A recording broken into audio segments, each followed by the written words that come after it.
Clearly Tata Motors में एक बात अच्छी है कि उनके जो भी प्रोडक्ट लॉन्चेस हो चुके हैं वहां पे बहुत ही अच्छा रिस्पांस इनको मिला है। इनफैक्ट अभी रिसेंटली जो इलेक्ट्रिक टियाजो लॉन्च हुआ है वहां पे 10,000 गाड़ियों की बुकिंग इनको मिली है।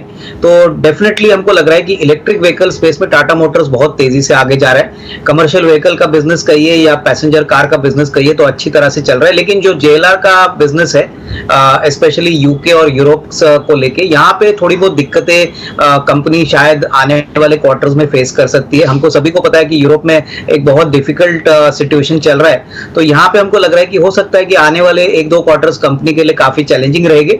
तो मेरे ख्याल से आई थिंक इनका नजरिया अगर कम से कम 12-18 महीना है तो मेरे ख्याल से टाटा मोटर्स को होल्ड करिए, क्योंकि देखिए इस कंपनी में सबसे बड़ी बात इनोवेशन बहुत तेजी से बढ़ रहा है। इलेक्ट्रिक व्हीकल्स पे इनका अभी काफी जोर का फोकस है, और जब ये रिसेशन और जब ये ग्लोबल मार्केट्स में थोड़ा बहुत नॉर्मल सी आएंगी तो उसके बाद बाउंस बैक भी इक्वली तेजी से आएगा। मेरे ख्याल से यहाँ पे होल्ड करे। नियर टर्म में डेफिनेटली स्टॉक थोड़ा अंडर परफॉर्म कर सकता है, लेकिन लॉन्गर टर्म में मुझे लग रहा है कि काफी वेल पोजिशन्ड है। देखिए मुझे लग रहा है कि विप्रो के लिए थोड़ा सा इंतजार करें, क्योंकि रिजल्ट्स आने के बाद जो मैनेजमेंट की कमेंट्री रहेगी, उनका जो डिमांड आउटलुक रहेगा, कमेंट्री स्पेशली मार्जिन्स के ऊपर, वो बहुत इंपॉर्टेंट रहेगा। हालांकि हम सब जानते हैं कि 5G में विप्रो का काफी बड़ा रोल इंपॉर्टेंट है, बट डेफिनेटली यहाँ पे थोड़ा सा इंतजार करें। फ्रेश खरीदारी अगर इन्होंने नहीं की है तो होल्ड करें, और एग्जिस्टिंग शेयर्स अगर है तो मेरे ख्याल से आज के रिजल्ट्स के बाद एक बार मैनेजमेंट की कमेंट्री आती है, Q2 के नंबर्स आते हैं, उसके बाद ही एक फ्रेश निवेश का मौका या होल्ड का मौका हम देख सकेंगे। रिजल्ट के पहले मेरे ख्याल से कोई फ्रेश खरीदारी नहीं करे, यही राय रहेगी। इनफैक्ट देखिए पंजाब नेशनल बैंक में बहुत बड़ी तरीके से इन्वेस्टर्स को डिसअपॉइंट किया है, और ये सबसे बड़ी बात है कि यहाँ पे अंडर परफॉर्मेंस इसलिए हो चुका है क्योंकि मार्केट्स को अभी भी भरोसा नहीं है कि जो एसेट क्वालिटी बुक्स पे है वो कितनी सेफ है। बैंकों में नॉर्मली जो एसेट वैल्यू होती है उसको ऑब्वियसली जो एनालिस्ट होते हैं वो अच्छी तरह से प्रिडिक्ट करते हैं कि कौन सा एसेट सही है, कौन सा एसेट नहीं है।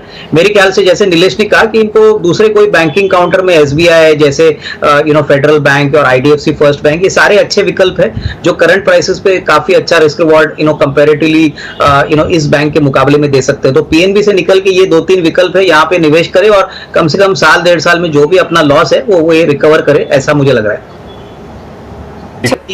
फंडामेंटल्स में तो अभी भी कंफर्ट नहीं आ रहा है, क्योंकि मुझे लग रहा है 10 रुपए का शेयर कंपनी 5 रुपए में दे रही है, तो उसका मतलब काफी सिग्निफिकेंट इक्विटी डाइल्यूशन हो जाएगा एक बार राइट्स इशू होने के बाद। तो कंपनी किस प्रकार से बड़ी इक्विटी को वापस सर्विस करेगी वो बहुत बड़ा मसला है। नॉर्मली जब राइट्स इशू होता है तब पोस्ट राइट्स इशू का जो कैपिटल होता है उसके ऊपर किस प्रकार की इक्विटी सर्विसिंग कंपनी करेगी वो कहना मुश्किल है, क्योंकि कंपनी अभी भी नेट लॉसेस में है। बट एक बात अच्छी है कि कंपनी की ऑर्डर बुक अच्छी है, तो अगले 1.5-2 साल का आउटलुक डेफिनेटली अच्छा लग रहा है। मुझे लग रहा है कि देखिए जो हाई रिस्क इन्वेस्टर्स है और जो हाई रिस्क ट्रेडर्स है उनको इवन करंट मार्केट प्राइस से अगर ये खरीदते हैं तो कोई ज्यादा फर्क नहीं है। राइट्स इशू 5 रुपए में है, करंट प्राइस करीबन 6-7 रुपया है, तो यहाँ पे मुझे लग रहा है कि अगर 1.5-2 साल का टाइम फ्रेम है तो आप एक चांस ले सकते हैं, क्योंकि यहाँ पे काफी रिपोर्ट्स आ रही हैं कि अडानी ग्रुप ने यहाँ पे अपना एक्सपोजर इंक्रीज किया है, आगे चल के कोई कॉर्पोरेट एक्शन हो सकता है। तो इसको देखते हुए मुझे लग रहा है कि कहीं ना कहीं इसमें एक अच्छा रिस्क रिवॉर्ड बन सकता है, बट ये ओनली हाई रिस्क ट्रेडर्स के लिए। फंडामेंटल्स पे अभी भी मुझे लग रहा है कि इसमें कोई ज्यादा दम नहीं है, क्योंकि कर्जा काफी सिग्निफिकेंट है और अभी भी इक्विटी का जो कैपिटल है वो पोस्ट राइट्स काफी सिग्निफिकेंटली बढ़ जाएगा। तो डेफिनेटली नियर टर्म में तो डेफिनेटली स्टॉक राइट्स इशू के बाद वापस थोड़ा सा ढीला और नरम होगा, ऐसी मेरी अपेक्षा है। अगले 1.5-2 साल के लिए things can improve for the better. देखिए अभिषेक जी, मुझे लग रहा है कि LIC एक ऐसा काउंटर है जो सारे रिटेल जनता को फ्रस्ट्रेट कर चुका है, क्योंकि IPO के जो इन्वेस्टर्स है उनका तो नुकसान हो ही चुका है। अभी ये निवेशक ने भी 650 में स्टॉक लिया है, अभी 618 का उनका करंट प्राइस है। तो मेरे ख्याल से देखिए अगर नजरिया कम से कम 2-3 साल का है तो ही इसमें निवेशित रहिए, क्योंकि देखिए मुझे लग रहा है कि ऊपरी लेवल से काफी टूट चुका है, और LIC तो प्रॉफिट मेकिंग PSU है। इस साल होपफुली अगर डिविडेंड अच्छा आता है, होपफुली इनके नंबर्स इंप्रूव होते हैं तो आपको इसमें एक अच्छी रिलेटिंग देखने को मिलेगी, लेकिन ये काफी स्लो मूविंग स्टॉक है, इसमें आपको कोई करंट मोमेंटम देखने को मिलेगा नहीं, क्योंकि ये बिजनेस भी स्लाइटली लॉन्गर टर्म है, इसको आप क्वार्टरली नंबर्स के हिसाब से इवैल्यूएट नहीं कर सकते। तो मेरे ख्याल से नजरिया लंबा है तो ही इसमें निवेशित रहिए, क्योंकि शॉर्ट टर्म में कोई बड़ा अपसाइड या कोई बड़ा ट्रिगर प्ले आउट होगा ऐसा नहीं लग रहा है। तो अगर 2 साल का ऊपर का अगर इनका नजरिया है तो ही वो होल्ड कर सकते हैं, क्योंकि तब मुझे लग रहा है कि होपफुली एक अच्छा रिस्क रिवॉर्ड बनेगा, बट शॉर्ट टर्म में डेफिनेटली कोई बड़ा ट्रिगर नहीं है। लग रहा है कि देखिए क्रूड ऑयल की कीमतें अगर तेजी से बढ़ती है तो ही ओएनजीसी को फायदा होता है, और अभी जिस प्रकार का आउटलुक ओपेक ने दिया है और जिस प्रकार का सप्लाई कट ओपेक ने अनाउंस किया है, इसका क्लियर मतलब है कि ग्लोबली अगर रिसेशन आती है यूएस में या यूरोप में, तो डेफिनेटली जो ऑयल का कंजम्पशन है वो काफी कम रहेगा, और उससे डेफिनेटली जो ऑयल प्रोड्यूसिंग कंपनीज है उनके लिए दिक्कत होगी। हालांकि डेफिनेटली ओएनजी काफी वेल पोजिशंड है, बट अगर नियर टर्म की बात करें तो मुझे लग रहा है कि कोई बड़ा ट्रिगर नहीं है, क्योंकि ऑयल के कीमतें एक छोटे रेंज में रहेंगी, और जिस प्रकार की अभी टेलविंड्स ऑयल मार्केटिंग कंपनीज में दिख रहे हैं, मेरे ख्याल से ऑयल मार्केटिंग कंपनीज काफी वेल पोजीशंड है। गवर्नमेंट ने भी अभी हाल ही में कहा है कि पॉसिबली वो उनके जो लॉसेज है वो उनको कॉम्पनसेट करेंगे। तो मेरे ख्याल से ONGC will be a slow mover. अगर ये चाहे तो ऑयल मार्केटिंग कंपनीज में आईओसी है, एचपीसीएल है, इसमें निवेश कर सकते हैं, क्योंकि यहाँ पे रिस्क रिवॉर्ड मेरे ख्याल से अपस्ट्रीम कंपनीज के मुकाबले में डाउनस्ट्रीम कंपनीज के लिए काफी फायदा होगा। तो ONGC will be a slow mover, तो मेरे ख्याल से स्विच ही करे तो इनको अच्छा खासा मुनाफा अगले 6 से 12 महीने में मिलने की पॉसिबिलिटी रहेगी। देखिए मुझे लग रहा है कि चेन्नई पेट्रो में इनको होल्ड करना चाहिए। चेन्नई पेट्रो बेसिकली आईओसी की सब्सिडरी है, और जैसे मैंने कहा कि अभी गवर्नमेंट सीरियसली कंसिडर कर रही है कि जो भी लॉसेज ऑयल मार्केटिंग कंपनीज ने अभी तक इनकर किए उसका रीएम्बर्समेंट गवर्नमेंट करेगी।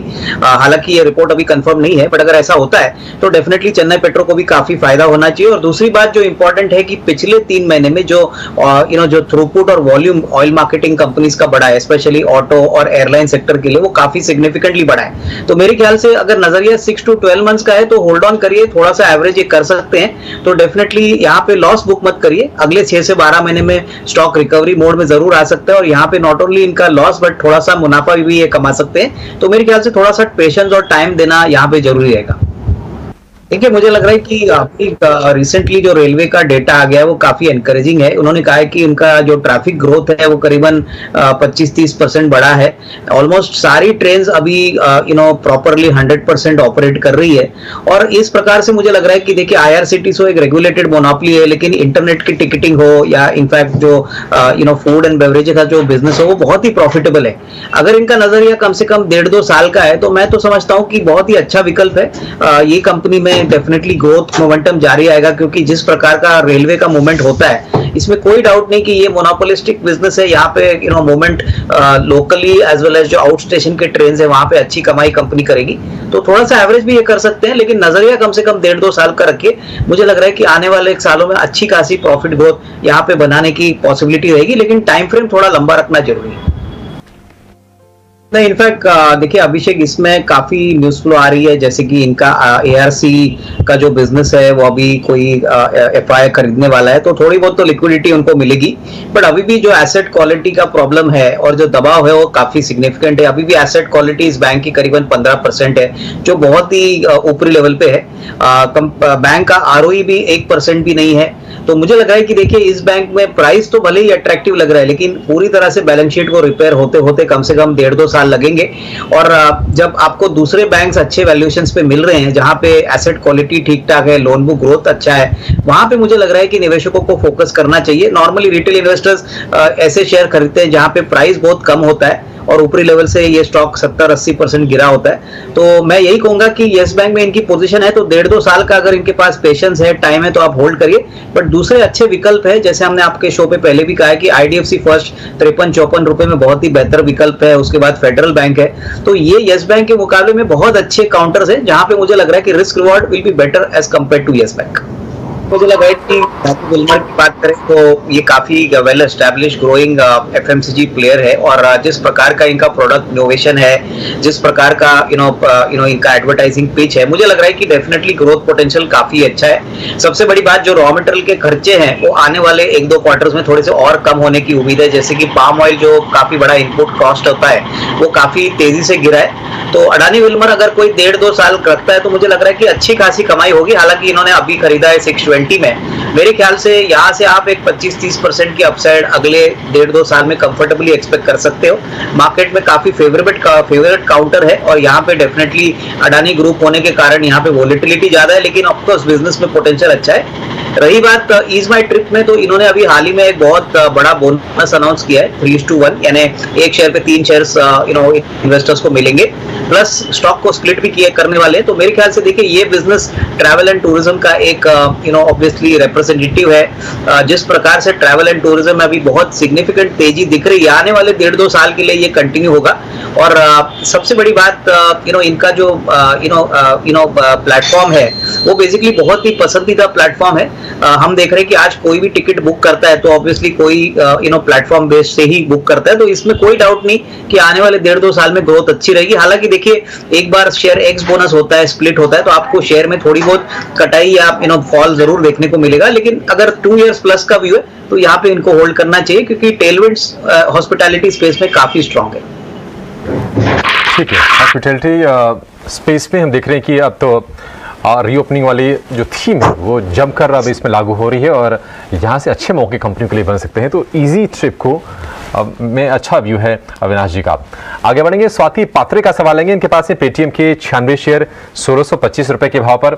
अविनाश जी, व्यू आपसे ही लेना पड़ेगा पेटीएम को लेकर, क्योंकि हमने देखा था कि Q2 के बहुत ही स्ट्रॉन्ग अपडेट जारी किए थे। लोन डिसबर्सल की बात करें तो वो ऑलमोस्ट 3 गुना हो गया था। पेटीएम, क्या आपका व्यू इस पर अब थोड़ा शिफ्ट हो रहा है, पॉजिटिव टेरिटरी में जा रहा है क्या?